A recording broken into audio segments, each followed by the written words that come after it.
Welcome back to Hertz Homestead. Today we're kind of joined by the legend, the man McKenzie from McKenzie's Farms. He's one of the biggest citrus growers in South Carolina, and or really this whole side of the world actually. But yeah. Okay, well that's quite the introduction. I'm probably the biggest citrus nursery in the state of South Carolina as far as varieties and everything. But anyhow, today we're going to do a grafting demo.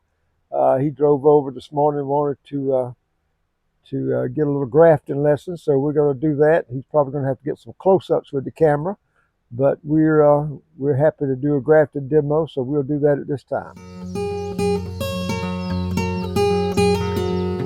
You got him? So all of Stan McKenzie's trees are usually grafted onto something called a trifoliage orange, and that's what that is on the ground. I got this out of his farm last year, and this is his rootstock. This is what instills some of that cold hardiness. He has so many different varieties on his property. This is actually a lemon type tree, and this is my favorite tree. This is a 10-degree tangerine. I bought one of those last time I was out there, planted it. I'll probably be posting a video how I planted that, but just a beautiful tree, and the fruit's so good. Look at these oranges; they're just beautiful. And that's so this is actually what we'll get out of these graftings is a tree about that size. Okay, so here we have a rootstock that I grew off last year. It was germinated last year from seed. We have lots and lots of seed off of these trees that we have growing on the farm here. So I plant some of them every year in little pots, maybe 40, 50 seed per pot. And after they germinate, we individually pot them up to another pot and grow them off for one season, and this is what you got. So we've got a good rootstock here. And from off the shelf here, we've took a calamondin orange that we're going to use as a grafting source. And what we're going to do, I'm just going to take this very top part here, the tip off of this branch here. We're going to snip it off just like that. We're going to remove all the leaves from it. And this is what we're going to graft. And I can put this back wherever it needs to be. But anyhow, as you can see, the size of that probably a couple of inches long. And that's going to be our scion that we're going to use to graft onto this rootstock. So first thing we do is pick a spot. And I usually like to remove the thorns. And we're going to just snip it off like that. And we take our, this is one of the best grafting knives I've ever found, and one of the cheapest as well. I think you can get them for less than $1 at Harbor Freight. So very good grafting knife. When it gets dull, you just slide it out, break it off, and start again. So but this is what we're going to do. We're going to shave off a little bit of skin on this side. I'm going to shave off a little bit of skin on this side. We're going to leave a little thin layer of tissue on each side. And then we're going to take our rootstock here and give it a slight bend, and then I'm going to make like a 45-degree cut. Just like that. You see the cut we made there? Very light. Very light. And then we're going to insert this into it. Oh, having a little difficulty here, but anyhow, it's going to work. And as you can see, it's kind of cross. You want skin to touch skin on this thing on all sides if possible. So we got it at a little angle. And then I brought along parafilm grafting tape. You can order that online. Just go on probably eBay or Amazon. Any of them should have it.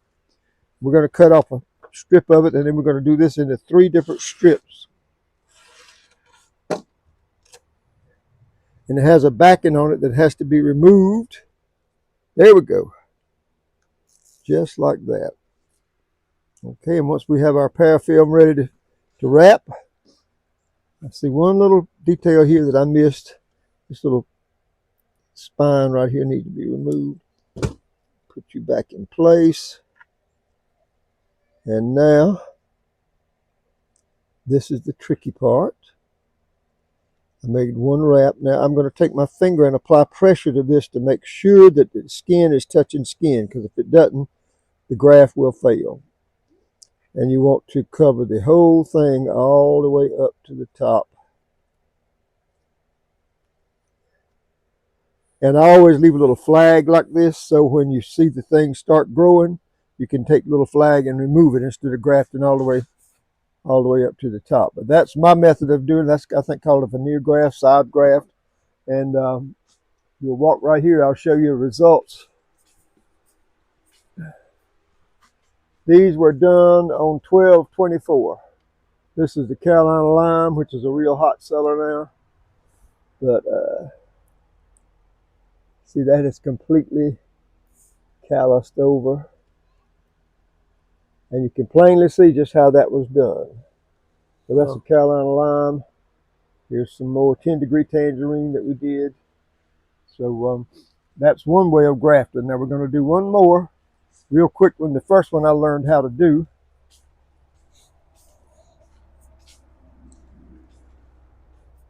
You got to remember that's calamondin, and I usually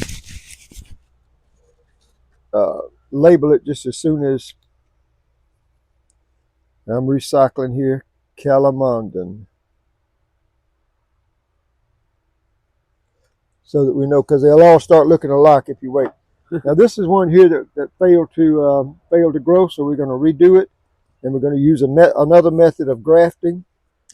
And I had already done. This is a tip from a Nagami kumquat tree that looked to be in good shape for grafting. So we're going to do the same thing again. We're going to take a slice off of each side.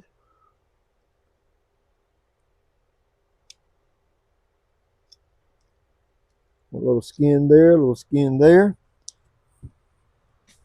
And this is this method. You cut it off, and then you take your blade and go right in the middle, and you gradually and gently work your way down, because you can get cut severely with these razor knives, so you don't want that to happen.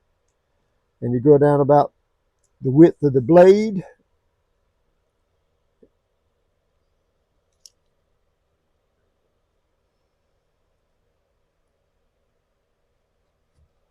See how that's lined up in there? Well, that's like perfect. You couldn't even tell.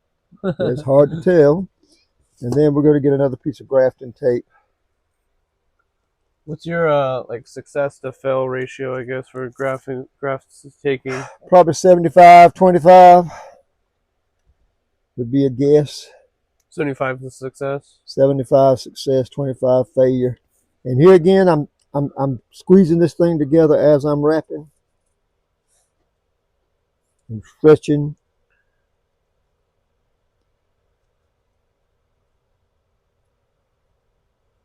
And the reason we do this, you want to seal all that moisture in there. If you leave it just sit out, years ago people used to use candle wax and this other kind of stuff. But anyhow, this seals any moisture in there and keeps your scion, the thing that you've grafted in there, from drying out. So there you have a future Nagami kumquat.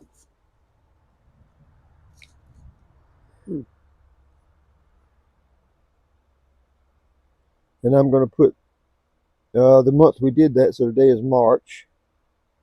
This month is March, rather. Yeah, 24th, right? March 25 of 25 is when this was grafted.